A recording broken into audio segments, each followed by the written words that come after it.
Solomon Shershevsky was a Russian journalist and professional mnemonist who had the ability to recall and remember unusually long lists of numbers, entries in books, complex mathematical formulas, huge matrices, and even poems in foreign languages.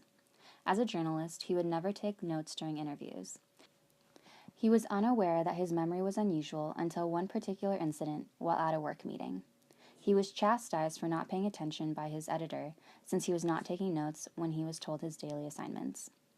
It was at this moment that Shershevsky startled his editor by repeating back the day's assignment verbatim, and came to the realization that he was unique. Shortly after, neuropsychologist Professor Alexander Luria began investigating him and did so over a 30-year time span, and published the book The Mind of a Mnemonist in 1968. According to Luria, there were no distinct limits to his memory, and they were so strong that he could recall them after many years. Luria would present him with 70-digit matrices, complex scientific formulas, and even poems in foreign languages, all of which he could memorize in a matter of minutes. He was even able to recall a 50-word list 16 years later successfully. Luria diagnosed him with an extremely strong version of synesthesia, fivefold synesthesia, which is the joining together of sensations that are normally experienced separately, where the stimulation of one sense produces a reaction in every other.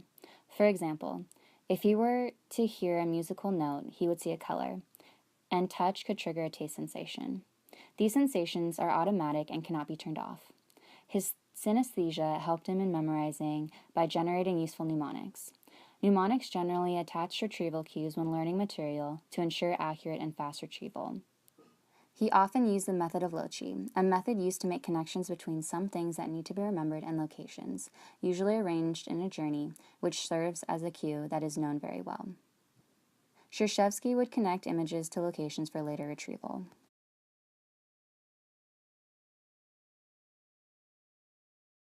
There are some known cases of people who use their synesthesia in order to achieve extraordinary feats.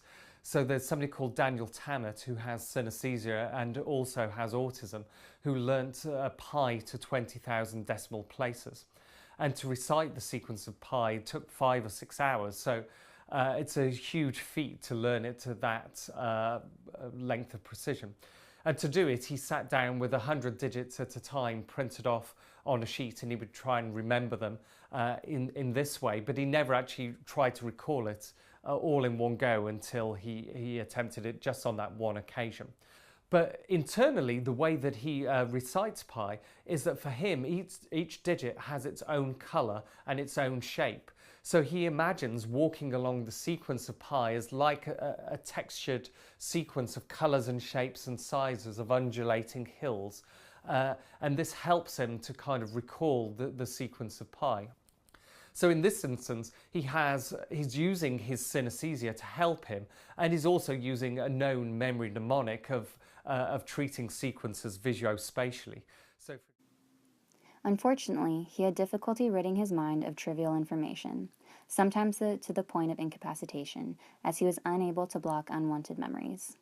He claimed his condition often produced unnecessary and distracting images or feelings.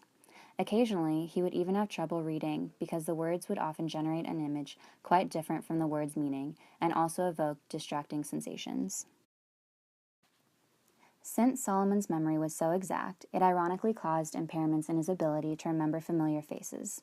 The fact that facial features would change over time, could look different in new lighting, and with different moods and expressions, made it difficult to assimilate the ever-changing face with a person. This intriguing aspect of his memory has important implications for how the fusiform face area intercepts with memory impairments. Different neural mechanisms come into play in Solomon's brain deficit, including the thalamus, hippocampus, and neocortical regions. Other cases of individuals who showed similar memory capabilities to Solomon had an autistic spectrum disorder or Asperger's syndrome.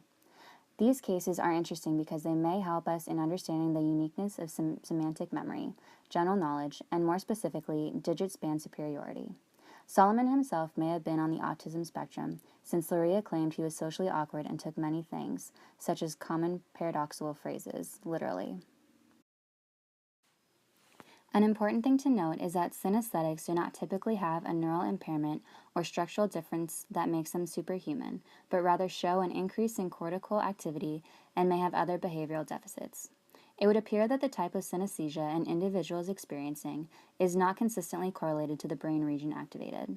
However, the cortical areas of the parietal and frontal lobes show the greatest activation, even when the synesthesia is strictly color-oriented, leading us to believe that it is a pattern of events characterized by a compilation of stored sensory information that induces memories in synesthetics.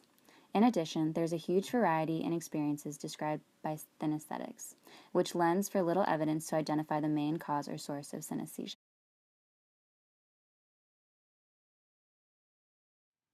For this study, we contacted Solomon's only living relative, Solomon. We hypothesized that she will have the same condition as Solomon. We will test this by assessing her semantic memory abilities, operationally defined by color-coded global cities, and we will assess her digit span, operationally defined by the memorization of pi. We will again assess her in 10 years. Now, for the record, can you please state your name? Solomon Shershevsky. Wonderful. And your age? 21. Okay. And where are you from? Tizet Obolsk, Russia. Wonderful. Now, we are going to be performing a series of tests. First, we are going to present you with 100,000 digits of pi. You will have 3 minutes to review it, and then we would like you to recite as many as you can from memory.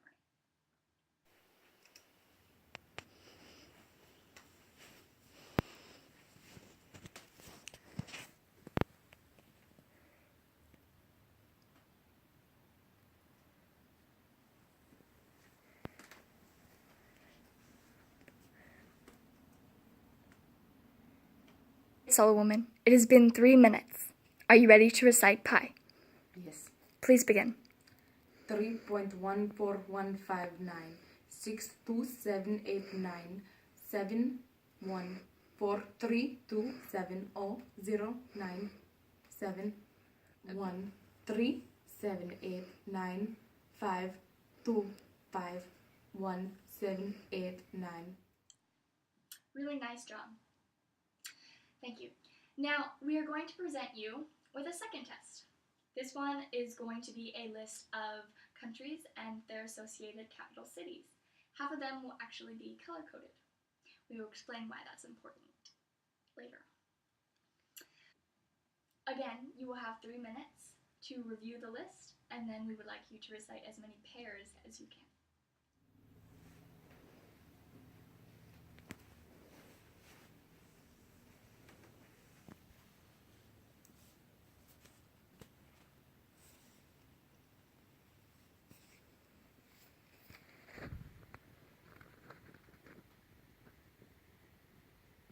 All right, Solomon, it has been 3 minutes. Can you please recite as many countries and their associated capital cities as you possibly can? It is too easy. Kabul, Afghanistan, Tirana, Albania, Algiers, Algeria, Andorra la Vella, Andorra, St. John's, Antigua, Buenos Aires, Argentina, Beijing, China, Quito, Ecuador, Cairo, Egypt, San Salvador, Skopje, Macedonia, Antananarivo, Madagascar, Malé, Maldives, Colombo, Sri Lanka, Mbombane, Swaziland, Bern, Switzerland, obviously. South Africa is Pretoria. Solomon was able to recite 22,257 digits of pi, frontwards, backwards, and by pairs. This was similar to what was seen by researchers analyzing DT, a savant with synesthesia and Asperger's syndrome. He successfully memorized pi to 22,514 decimal places. We hypothesized that Solomon, or Solomon, would have shown the same brain activity as DT due to their similar abilities. It is assumed that an fMRI scan would have shown hyperactivity in the bilateral lateral prefrontal cortex compared to normal controls.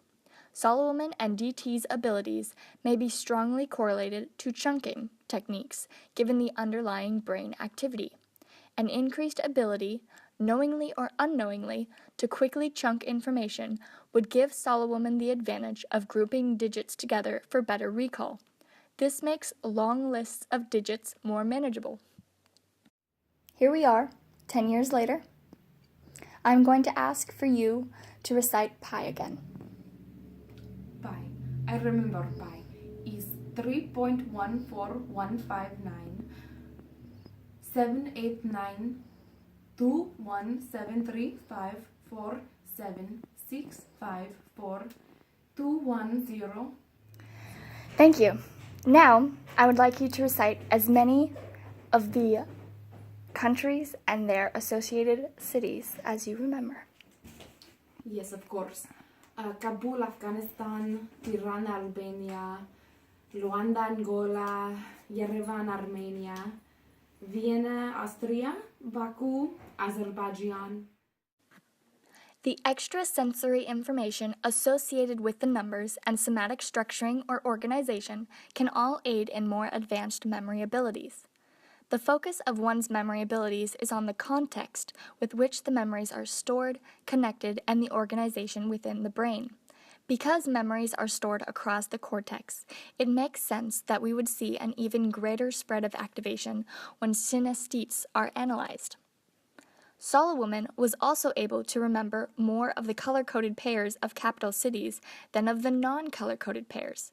These results are exactly what many other studies have found, where color-coded items induce a specific synesthesic reaction and increased memory. Synesthesia-inducing material can have an important role in the creation of colored patterns, spatial layouts, or idiosyncratic chunks. So, Solomon, what's it like to have synesthesia? Even numbers remind me of images. Take one, for example. One is a proud, well-built man. Two is a very high-spirited woman. Three is a gloomy person, shy, I don't know. 6 is a man with a swollen foot. 7, a man with a mustache. 8 is a very stout woman, a sack within a sack. Whenever I see the number 87, I see a fat woman dancing with a man twirling his mustache. These tests were perfect examples of ways to assess an individual's synesthetic abilities. They incorporated digits and color-coded items, both of which have consistently shown to be key to a synesthete's scope of superiority, which is why we make the case that Solomon's results are consistent with how Solomon would have performed. Upon retesting 10 years later, we see the exact same results as originally assessed, additionally showing that this is a long-term phenomenon without the evolutionary benefit of forgetting.